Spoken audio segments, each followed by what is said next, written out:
Welcome to Shukla study point. आप सभी का स्वागत है आपके अपने YouTube channel Shukla study point में।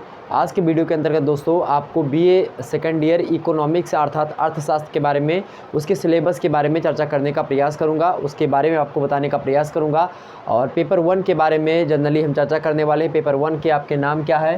पेपर 1 का आपके नाम है राष्ट्रीय आय विश्लेषण, मुद्रा एवं बैंकिंग। ये आपके पेपर का नाम है, जिसको अंग्रेजी में आप क्या कहते हैं, national income analysis, money and banking. तो इतने प्रोसेस को हमको, मतलब इनकी जो प्रक्रियाएं होती है मनी और बैंकिंग की, तमाम सारी प्रक्रियाएं, इन्हीं सबको हमको क्या करना है, एनालिसिस करना है। इसके साथ साथ नेशनल इनकम को भी हमको एनालिसिस करना है। तो इन सभी मुद्दों पर देखते हैं, मतलब कि राष्ट्रीय आय का विश्लेषण और मुद्रा और बैंकिंग की जो विधियाँ हैं, इन सभी के बारे में हमको जानना है मूल रूप से। इसमें जो है इसके अंतर्गत इतने तमाम सारी चीज़ें आ जाती हैं। इकाई 1 के अंतर्गत आप नेशनल इनकम एनालिसिस पढ़ेंगे, राष्ट्रीय आय का विश्लेषण देखेंगे। इकाई 2 के अंतर्गत आप मुद्रा का मान यानी वैल्यू ऑफ मनी देखेंगे। और इकाई 3 के अंतर्गत आप बैंकिंग देखेंगे। और इकाई 4 के अंतर्गत आप क्या देखेंगे, विदेशी मुद्रा अर्थात फॉरेन एक्सचेंज या फॉरेन वैल्यूज़ के बारे में चर्चा करेंगे।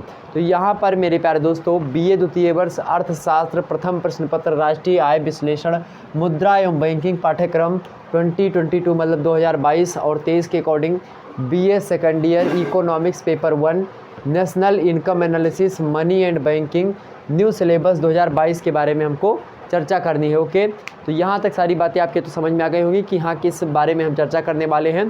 तो चलिए शुरू करते हैं। यहाँ पर देखेंगे इकाई 1 बड़े ही जो है सरल शब्दों में और बहुत ही जल्दी आपको बताने का प्रयास करते हैं, ज़्यादा समय नहीं लूँगा। इकाई 1, उसके बाद में जब मैं चैप्टर पढ़ूंगा एक एक, तो उसमें समय आपको देना पड़ेगा और उसमें मैं समय लूँगा। यहाँ पर आपको थोड़ा समय कम देना पड़ेगा, समय आपको ज़्यादा यहाँ पर नहीं देना है, ठीक है। थोड़ी देर आपको रुकना है आसानी से, और वीडियो को लाइक कर दीजिए अगर आए हैं, और चैनल पर नए हैं तो सब्सक्राइब जरूर कर दीजिएगा, ठीक। चलिए यूनिट 1 देखते हैं, नेशनल इनकम एनालिसिस, राष्ट्रीय आय विश्लेषण। राष्ट्रीय आय के विश्लेषण में पढ़ते हुए सबसे पहले हम क्या पढ़ेंगे, अवधारणा पढ़ेंगे, राष्ट्रीय आय की अवधारणा पढ़ेंगे। मतलब राष्ट्रीय आय क्या होती है, राष्ट्रीय आय की परिभाषा क्या होती है, राष्ट्रीय आय के मापने की बहुत सारी विधियां होती हैं, वो तमाम सारी विधियों के बारे में हम जानेंगे। तो राष्ट्रीय मतलब कि आय की अवधारणा देखेंगे और माप के तरीके, बहुत सारी विधियों के माध्यम से राष्ट्रीय आय की गणना की जाती है। तो उन सभी जो है विधियों के बारे में हमको दिखना पड़ेगा, यानी जिसको अंग्रेजी वालों ध्यान रखेंगे बच्चे, concept and methods of measurement.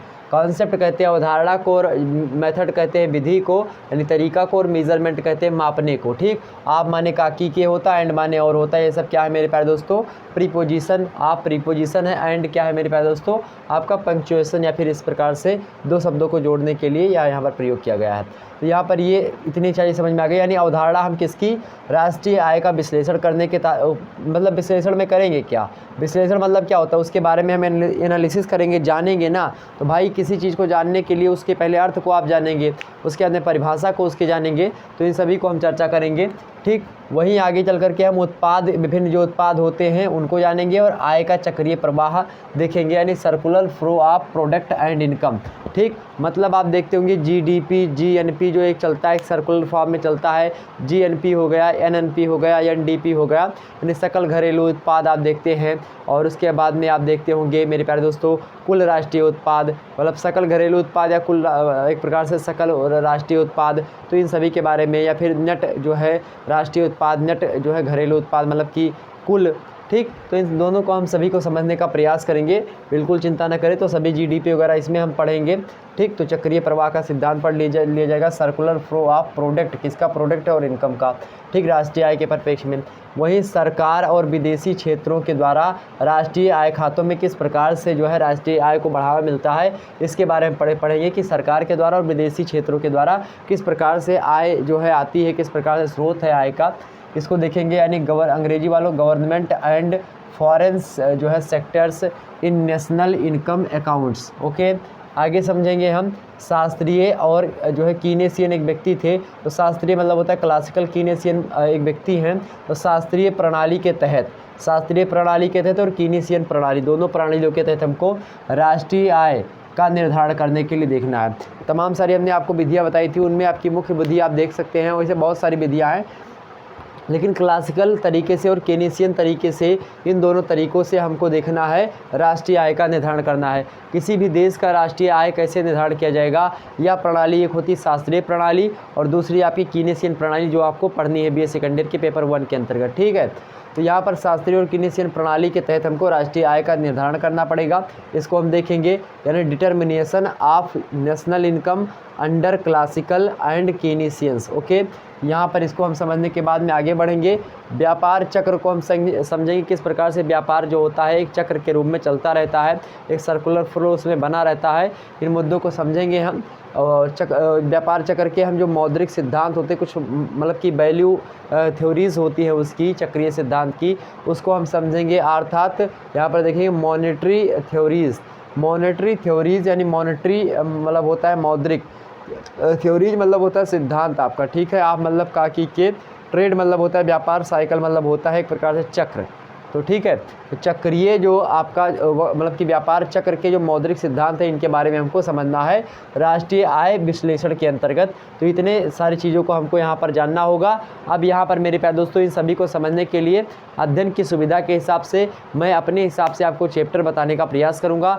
यह जो सिलेबस आपके सामने बोर्ड पर दिखाई पड़ रहा होगा, लिखा हुआ है, या मेरे प्यारे दोस्तों अधिकतर विश्वविद्यालय में यही सिलेबस आपका फॉलो होता है, इसीलिए हमने इस सिलेबस को रखा है। ध्यान रखेंगे, बीए द्वितीय वर्ष में आप हैं और आपने अर्थशास्त्र लिया है और आपके पेपर का नाम है क्या, राष्ट्रीय आय विश्लेषण, मुद्रा एवं बैंकिंग। अगर ये चीज़ें आपको पढ़ना है तो मेरे भाई आपका सिलेबस यही होगा। ठीक है, चलिए, तो यहाँ पर यूनिट 1 आपकी समाप्त हो जाएगी इस प्रकार से। उसके बाद में इकाई 2 में हम प्रवेश करेंगे, इकाई 2 यानी यूनिट 2। ठीक, इसके अंतर्गत हम मुद्रा के मान को देखेंगे। मुद्रा का मान क्या होता है, वैल्यू ऑफ मनी क्या होती है, इसके बारे में हम यहाँ पर समझेंगे। ठीक है, उसके बाद में यहाँ पर देख लीजिए फिशर और कैम्ब्रिज उपागम। फिशर व्यक्ति हैं, एक फिशर अर्थशास्त्री हैं और कैम्ब्रिज भी अर्थशास्त्री हैं। तो इन दोनों के अप्रोच को देखेंगे, इन दोनों के दृष्टिकोण को देखते हुए हम किसके बारे में, तो मुद्रा के मान को लेकर के फिशर का एक अपना उपागम है, अपना दृष्टिकोण है, कैम्ब्रिज का अपना दृष्टिकोण है, कीन्स का अपना दृष्टिकोण है, केनेसियन का अपना दृष्टिकोण है। हर एक अर्थशास्त्री का अपना अपना मुद्रा के मान को लेकर के लोगों ने बताया है मुद्रा किसे कहते हैं, मुद्रा का मान कैसे निर्धारण किया जाएगा, इन सभी को लेकर के तमाम सारे आधार बताए गए विभिन्न अर्थशास्त्रियों के द्वारा। तो उन सभी को हम समझने का प्रयास करेंगे। यहाँ पर फिशर और कैम्ब्रिज उपागम में, उपागम मतलब दृष्टिकोण या फिर अप्रोच, जो भी बोल दीजिए। फिशर एंड जो है अंग्रेजी में देखिएगा, कैम्ब्रिज अप्रोचेज, आय मतलब कि यहाँ पर इतने हम समझेंगे। उसके बाद में आय व्यय पद्धति, क्या आय व्यय दृष्टिकोण देखेंगे, आय व्यय दृष्टिकोण देखेंगे, किस प्रकार से जो है आय व्यय जो है होता है, आय और व्यय का क्या एक प्रकार से संबंध होता है, इसको देखेंगे। आय बढ़ने पर क्या होता है, व्यय बढ़ेगा कि नहीं बढ़ेगा, आय घटने पर व्यय बढ़ेगा या घटेगा, इन सभी मुद्दों को हम देखेंगे या दृष्टिकोण देखेंगे। यानी income expenditure, income expenditure approaches को मतलब अप्रोच को देखेंगे। उसके बाद में यहाँ पर देख लीजिएगा कीन्स का मात्रा सिद्धांत, जो कीन्स महोदय ने दिया था। तो कीन्स के जो मात्रा सिद्धांत यानी कीन्स क्वांटिटी थ्योरी, इनके बारे में भी हम समझेंगे। कीमतों के बारे में समझेंगे। कीमतों में जैसे कि बात कीजिए प्राइजेस, प्राइजेस में आपकी मुद्रास्फीति, अपस्फीति, मुद्रा दृष्टिकोण, ये सब आते हैं, अपस्फीति के प्रभाव, इसको हम देखेंगे। जैसे देखिए मुद्रास्फीति आपकी होगी, जिसको आप इन्फ्लेशन कहते हो। मुद्रास्फीति को आप क्या कहते हो, मुद्रास्फीति को अंग्रेजी में इन्फ्लेशन कहा जाता है। क्या होता है इन सभी को बताऊंगा। किसी का मतलब मुद्रा संकुचन, मुद्रा प्रसार इत्यादि यही सब होते हैं, हम समझा देंगे एक एक चैप्टर में। जब विस्तार से पढ़ाऊंगा आसानी से आपको समझ में आएगा हर एक मुद्दा। और अगर आपको इन सभी के बारे में जानना ही है तो एक वीडियो मेरा पड़ा हुआ है, उस पर जाकर के आप देख लीजिएगा। और उसको हमने मतलब एक प्रकार से इसके समस्त तमाम सारे मतलब कि पूरे के पूरे पेपर को एक प्रकार से सही तरीके से आपको समझाने का प्रयास उसमें हमने किया है, मतलब थोड़ा थोड़ा करके, तो उसको देख लीजिएगा। मुद्रास्फीति पढ़ना है हमको, उसके बाद में अपस्फीति पढ़ना है, मतलब कि मुद्रा की डिफ्लेशन, इन्फ्लेशन, डिफ्लेशन और मौद्रिक दृष्टिकोण हमको देखना है कि मॉनेटरी अप्रोच कुछ होते हैं, उनके बारे में हमको पढ़ना है। यहीं पर आपकी बात की जाए तो यहाँ पर आपको केनेसियन दृष्टिकोण पढ़ना है, मुद्रा के वैल्यू को लेकर के, यानी मुद्रा के मान को लेकर के। केनेसियन का भी अपना दृष्टिकोण है, अपना अप्रोच है, तो इनके अप्रोच को देखेंगे। केनेसियन अप्रोच को हमको पढ़ना है। वहीं मुद्रास्फीति के गैर जो है कुछ मौद्रिक सिद्धांत हैं, इनके बारे में हमको पढ़ना है, मतलब non monetary theories of inflation अंग्रेजी में कहा जाता है। मुद्रास्फीति के गैर मौद्रिक सिद्धांत को क्या कहा जाता है, non monetary theories of inflation. Okay, तो इसको हमको पढ़ना है। वहीं थोड़ा आगे बढ़ेंगे तो इससे आपको अपस्फीति के प्रभाव बहुत सारे पड़ते हैं, एक प्रकार से देश पर भी पड़ते हैं और तमाम सारे लोगों पर भी पड़ते हैं। तो कहीं ना कहीं पे अपस्फीति के क्या प्रभाव होते हैं, क्या मुद्रा संकुचन एक प्रकार से ठीक है या मुद्रा का प्रसार ठीक है, अगर मार्केट में पैसा बहुत ज़्यादा आ जाए तो वह ठीक है या पैसा कम आ जाए तो ठीक है, पैसा किस प्रकार से बढ़ाया जाता है, किस प्रकार से मांग और आपूर्ति का सिद्धांत चलता है, इन सभी को आपको बताने का प्रयास शुक्ला स्टडी पॉइंट चैनल पर मैं करूँगा। ठीक है, ध्यान रखेंगे इतनी बात। इसके अलावा और भी सब्जेक्ट की वीडियो आपके चैनल पर जल्दी आती रहेंगी, तो आप सेकंड पेपर का भी आपके सामने सिलेबस प्रस्तुत कर दूंगा, तो उसको आप लोग देख लीजिएगा। अब इन सभी जो मैंने यहाँ पर बताया इन सभी को आप लोग लिख लीजिएगा अपनी कॉपी वगैरह में, और एक प्रकार से सिलेबस के बारे में आपको जानकारी मिल जाएगी। आप गूगल पर भी सर्च करके इन सभी के जो है परिभाषाओं को पढ़ सकते हैं। अगर आप इतने करने में सक्षम नहीं तो आप फिर थोड़े दिन रुके रहिए, जल्दी आपके सामने 3-4 दिनों या फिर 5-6 दिनों के बाद से आपकी प्रॉपर तरीके से क्लासेस मैं देने वाला हूं, तो उसके लिए आप लोग तैयार हो जाइएगा। ठीक है, अभी सिलेबस सभी का डिस्कस कर लेंगे, उसके बाद में हम क्लासेस आपकी दे देंगे। ठीक, बिल्कुल फ्री में लाइव क्लासेस आपकी होंगी। जितने भी लोग देख रहे हो मेरे प्यारे दोस्तों, सभी लोग एक बार वीडियो को लाइक कर दीजिएगा और वीडियो को शेयर कर दीजिए। जितने भी लोग देख रहे हो लाइक और शेयर जरूर कर दीजिए। चलिए, उसके बाद में मुद्रास्फीति और बेरोजगारी को देखेंगे। मुद्रास्फीति और बेरोजगारी में बहुत जटिल संबंध होता है, बहुत अच्छा संबंध होता है, और एक प्रकार से इन संबंधों को भी समझते हुए हम फिलिप्स वक्र और संशोधित फिलिप्स वक्र, मतलब फिलिप्स कर्व, अंग्रेजी में वक्र को कर्व कहा जाता है। फिलिप्स एक व्यक्ति हैं, उनके द्वारा यह सिद्धांत दिया गया। तो जो संशोधित मतलब होता है modified Phillips curve and Phillips curve के बारे में हमको बताना है। मुद्रास्फीति को अंग्रेजी में इन्फ्लेशन कहा जाता है। बेरोजगारी को तो आप जानते हैं अनएम्प्लॉयमेंट कहा जाता है अंग्रेजी में। तो जो है इन्फ्लेशन एंड जो है अनएम्प्लॉयमेंट, और किसके संदर्भ में, तो फिलिप्स वक्र एवं संशोधित फिलिप्स वक्र के संदर्भ में हमको मुद्रास्फीति और बेरोजगारी को समझना है। इन दोनों के बीच में जो इंटर रिलेशनशिप है, अर्थात जो अंतर संबंध है, इन अंतर संबंधों को भी हमको जानना है। ठीक है, चलिए, तो यहाँ पर इतने चीज़ों को समझने के बाद में हम थोड़ा आगे बढ़ेंगे। तो हम ओकुन एक व्यक्ति हैं, ओकुन अर्थशास्त्री हैं, तो उन ओकुन के सिद्धांत को हमको पढ़ना है। ओकुन का नियम है एक, और मुद्रास्फीति जनित जो मंदी की अवधारणा है, मुद्रास्फीति के कारण, मतलब मुद्रास्फीति के कारण से जो मंदी आती है किसी भी देश में, उस मंदी के बारे में हमको चर्चा करनी है। भारत में जो भी मंदियाँ आई हैं उन मंदियों के बारे में भी यहाँ पर हम पढ़ लेंगे, ताकि कोई भी प्रश्न आपका नहीं छूटेगा। यहाँ पर देखेंगे Okun's law and concept of stagflation. Stagflation मतलब होता है मंदी, स्टैगफ्लेशन मतलब क्या होता है, मंदी। ठीक है, तो इतने चीज़ें हम पढ़ेंगे तो यूनिट आपका 2 समाप्त हो जाएगा। यूनिट 3 यहाँ पर लिखा है, यूनिट 4 यहाँ पर लिखा है। इसको भी थोड़ा समझा देते हैं आपको। थोड़ा सा कैमरा नीचे कर ले ताकि आपको सारी चीज़ें दिखाई दे मेरे प्यारे दोस्तों के। यहाँ पर आपको आपके सामने सारी चीज़ें आपको दिखाई पड़ रही होंगी। एक मिनट रुकिएगा। चलिए, अब आपको यहाँ पर दिखाई पड़ रहा होगा। यहाँ पर आपको थोड़ा समझने का प्रयास करते हैं। देखिए सभी लोग, इकाई 3 यानी इकाई 3 यूनिट 3 बैंकिंग जिसका नाम है, अंग्रेजी में बैंकिंग को बैंकिंग ही कहा जाता है।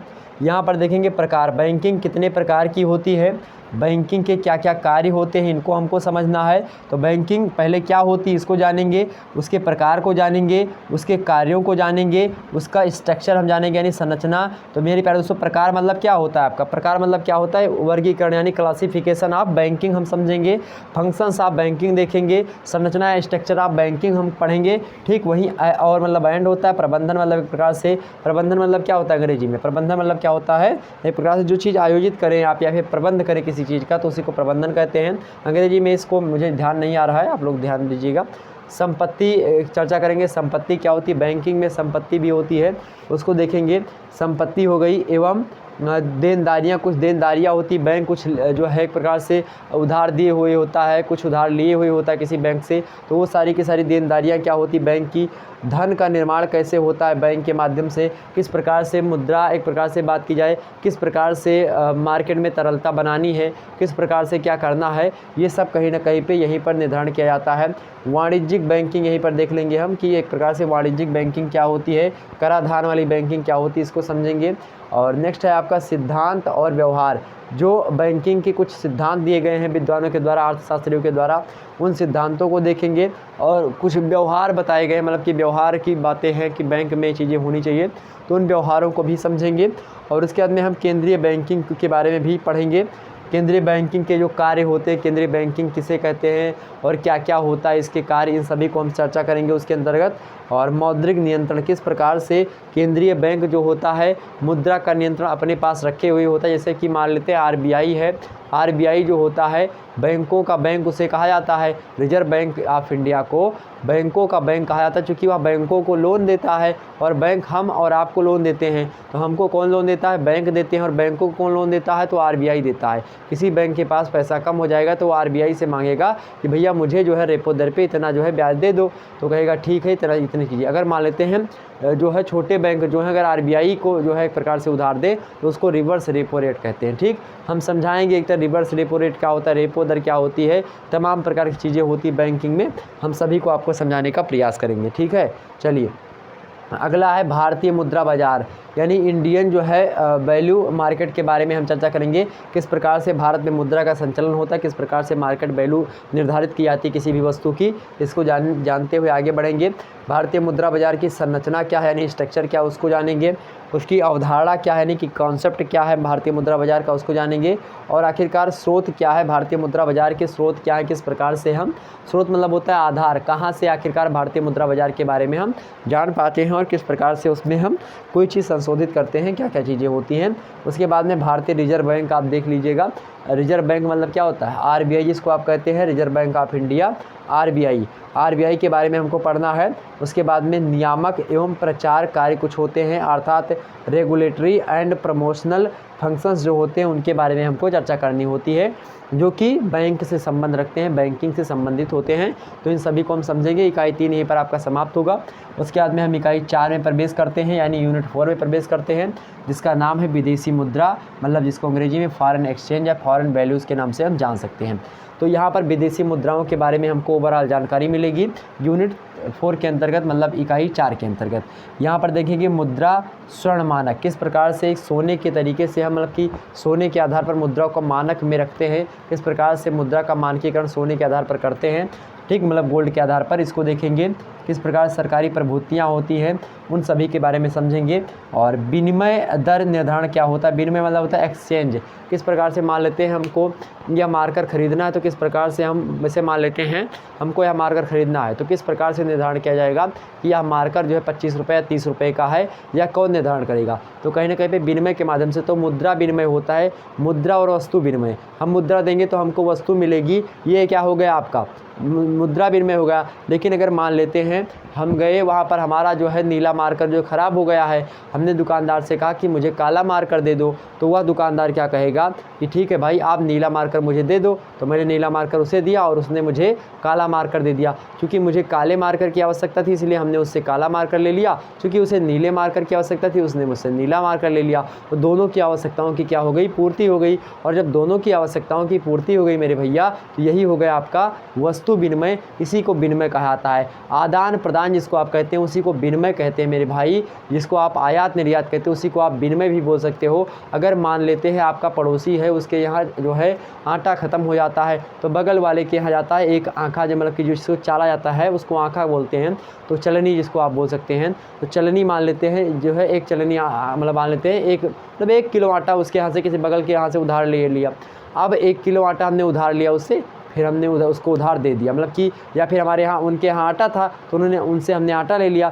हमारे यहाँ मान लेते हैं कि चावल था तो हमने उनको उतना चावल दे दिया, 1 किलो चावल हमने उनको दे दिया, 1 किलो आटा उन्होंने हमको दे दिया। पहले ऐसे ही एक्सचेंज हो जाता था, इसी को हम विनिमय कहते थे। तो वही विनिमय यहाँ पर विनिमय दर निर्धारण किस प्रकार से, अब विनिमय चूँकि मुद्रा के माध्यम से होती है तो अब विनिमय का दर कैसे निर्धारण किया जाता है, मतलब कि इसकी रेट जो होता है कैसे निर्धारित किया जाता है, इसके बारे में हमको पढ़ना है। क्रय शक्ति समता समानता क्या होती है, क्रय शक्ति समानता यानी खरीदारी में क्या क्या समानता चीज़ें होती है, शक्ति की समानता किस तरीके से होती है विभिन्न देशों में।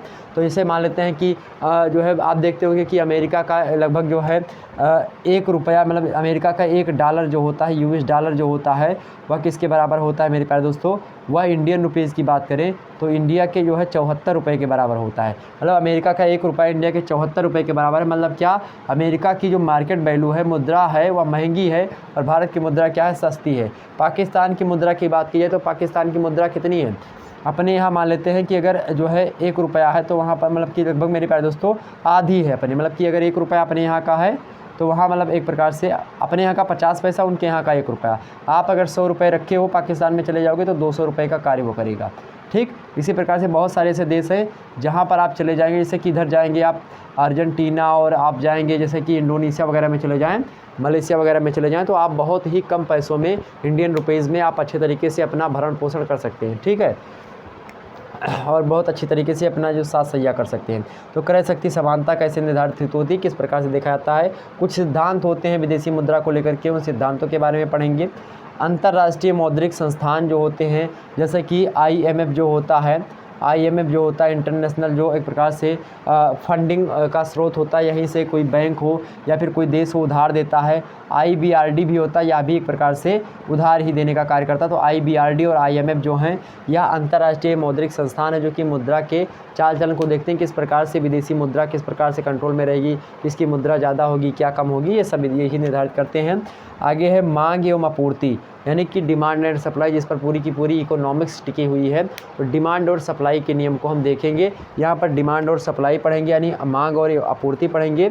नेक्स्ट है विनिमय पढ़ेंगे, नियंत्रण पढ़ेंगे, किस प्रकार से विदेशी मुद्रा नियंत्रण होता है, किस प्रकार से विदेशी विनिमय होता है, उद्देश्य क्या है विदेशी मुद्रा का, और क्या क्या तरीके होते हैं, इन सभी के बारे में हमको देखना होता है। यहाँ पर इतनी सारी चीज़ें हैं, एक बार आप सभी लोग स्क्रीनशॉट जरूर ले लीजिएगा मेरे प्यारे दोस्तों, स्क्रीनशॉट आप सभी लोग ले लीजिएगा इसका। 1 मिनट में परछाई आ रही मेरी, अब हट जाऊँ। स्क्रीनशॉट ले लीजिए इसका, फटाफट से स्क्रीनशॉट ले लीजिएगा। थोड़ा ऊपर कर दूँ, इसका भी एक नीचे कर दूँ, स्क्रीनशॉट ले लीजिएगा इसका, स्क्रीनशॉट इसका भी ले लीजिएगा। ठीक है, चलिए स्क्रीनशॉट ले लीजिए, हो गया ना। चलिए मेरे प्यारे दोस्तों, तो इतनी चीज़ें थी जो हमने आपको बताई। अब इसमें हमने विस्तार से किसी पर चर्चा नहीं की है। अब शुरू से हम एक प्रकार से राष्ट्रीय आय के बारे में जानते हुए आगे बढ़ेंगे, और उसके बाद में हम तमाम सारे मुद्दों को समझेंगे। तो यहाँ पर BA द्वितीय वर्ष अर्थशास्त्र प्रथम प्रश्न पत्र का राष्ट्रीय आय विश्लेषण, मुद्रा एवं बैंकिंग जो पाठ्यक्रम था 2022 के अकॉर्डिंग, उसको हमने आपको समझा दिया। अधिकतर विश्वविद्यालय यही जो है फॉलो करेंगे, तो आप सभी लोग निश्चिंत होकर के इतना पढ़ लेंगे। अगर आपके पेपर का नाम यह है तो आसानी से मेरे प्यारे दोस्तों आपसे यहीं से प्रश्न पूछे जाएंगे, और मॉडल पेपर और चैप्टर वाइज वीडियो जल्द ही आपके सामने प्रस्तुत करने का प्रयास किया जाएगा। तो मेरे प्यारे दोस्तों फिर मिलते हैं नेक्स्ट वीडियो में, तब तक के लिए आप लोगों से विदा चाहते हैं, और आप लोग सभी लोग तैयार होइए लाइव क्लासेस के लिए, जल्द ही आपके सामने क्लासेस उपलब्ध होंगी। ओके, ध्यान रखेंगे। चलिए फिर मिलते हैं नेक्स्ट वीडियो में, तब तक के लिए जय हिंद जय भारत। वीडियो को लाइक कर दीजिएगा, चैनल पर नए हैं तो सब्सक्राइब कर दीजिएगा, और वीडियो को शेयर कर दीजिएगा अगर पसंद आई हो, अच्छी लगी हो तो। ओके, चलिए फिर मिलेंगे नेक्स्ट वीडियो में।